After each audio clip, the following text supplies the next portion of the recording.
not sure if I still have a voice left, but it's worth it. Many years ago, I took a senior high youth group on a mission work trip from St. Paul, Minnesota to Cleveland, Ohio. We were working for an organization there that was involved in kind of the cleanup and restoration and fancying up of a pretty rundown neighborhood. And the week that we got there with our group and a couple other groups joined us, the task we were given was to clean up a corner lot where the plan was to create a playground for the neighborhood children. But when we got there, there was not even a hint of the playground yet. It was grass about this tall, and it was just covered with beer bottles and broken things and pop cans and things that ought not to be discussed in polite company. And we cleaned up all of that stuff first thing, and then we went in with our shovels to start digging up that dirt. We put our shovels in, and it wouldn't go in. And we began to kind of clear away the grass and look to see what was there. And what was there were just hundreds of pieces of asphalt about the size of your fist. Because what this lot had been before it was a grassy, abandoned lot was a parking lot. And I imagined how it was, you know, just a clean, flat, black surface where some cars could park. And then I tried to imagine, how did it go from being that pristine, hard, impenetrable surface to become this meadow? Because it was full of grass and wildflowers and weeds and all kinds of things. And I imagined this long process where tiny little cracks got a little bit of water in that froze and opened up just a tiny bit. And then spring winds blow dirt and dust into the cracks.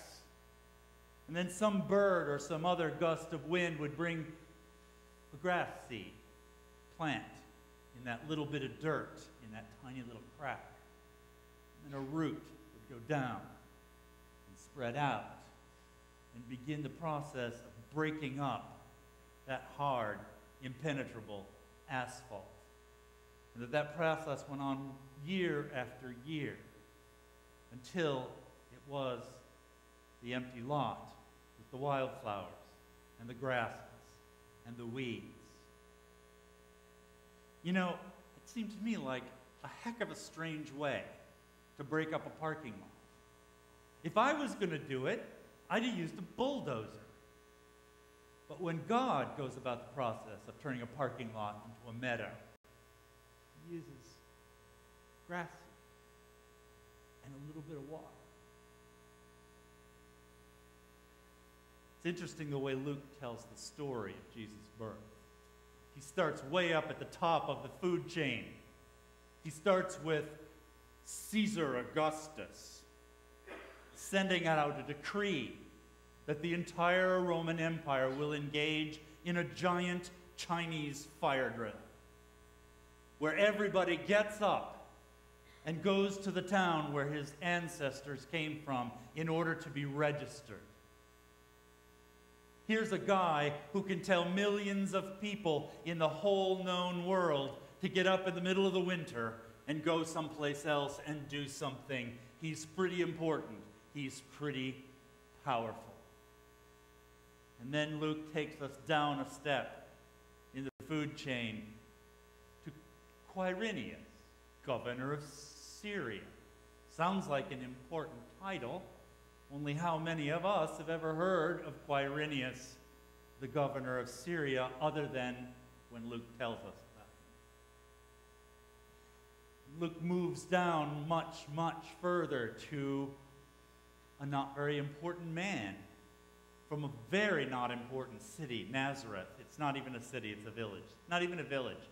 It was just a bunch of houses clustered on the side of a rocky hill. Nothing good, they used to say, ever came from Nazareth. Joseph and Mary came from Nazareth to Bethlehem, and they find themselves even not able to get a room. They're borrowing a space, and a very humble space at that. a space surrounded by animals. And then, when God, the creator of the universe, sends out messengers to invite somebody to this important event, this event which will be the transformation of the world, a transformation of the relationship between the God who created everything and every single human being. When he sends out his messengers with gold engraved invitations, he doesn't go to the mayor of Bethlehem. He doesn't go to King Herod. He goes to a bunch of shepherds. Think about it, shepherds. Their job is to follow along behind sheep, stepping in everything that the sheep leave behind. You would not invite these people to your party because you wouldn't want what's on the bottom of their sandals to be in your carpet. And yet, God has acted to transform and redeem the world. And it is shepherds who are invited to come. Luke's understanding of the way that God transforms the world is that he doesn't use angelic armies.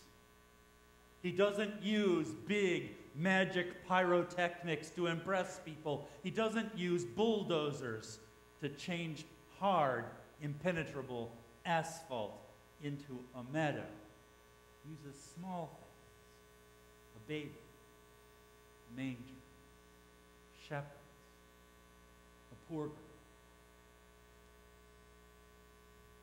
And that boy grew up, and he called his assistants his lieutenants. They were fishermen, tax collectors, nobodies. And get this, women. Imagine, women.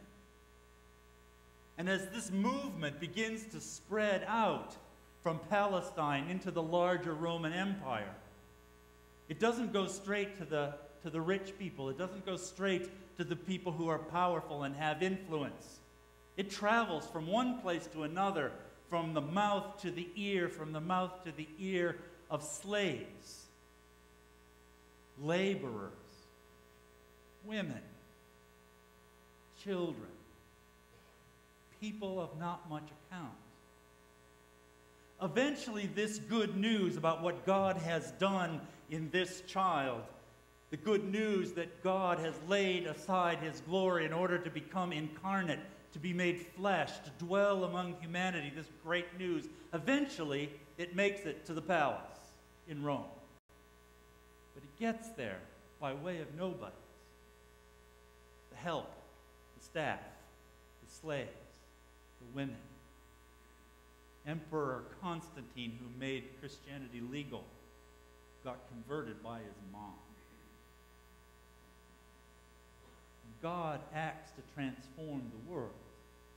He acts with little things. It spreads out, gets seeping into the little crevices, expands the cracks, fills them with dirt, plants the seeds which push the pieces apart, in order to transform a hard, unyielding, unfeeling world into a meadow that's rich and that's fertile. God uses a child, a baby, in order to uncreate that which is powerful and oppressive. God uses what is powerless. And you know what? This isn't just a story about something that happened 2,000 years ago. It is a story about something that happened 2,000 years ago. But the fact that the God who is coming into the world and becoming flesh didn't just do it that once. The God of the universe who wants you to be reconciled and embraced again by him comes every day, every year, into every human life. The flesh that God is becoming is your flesh.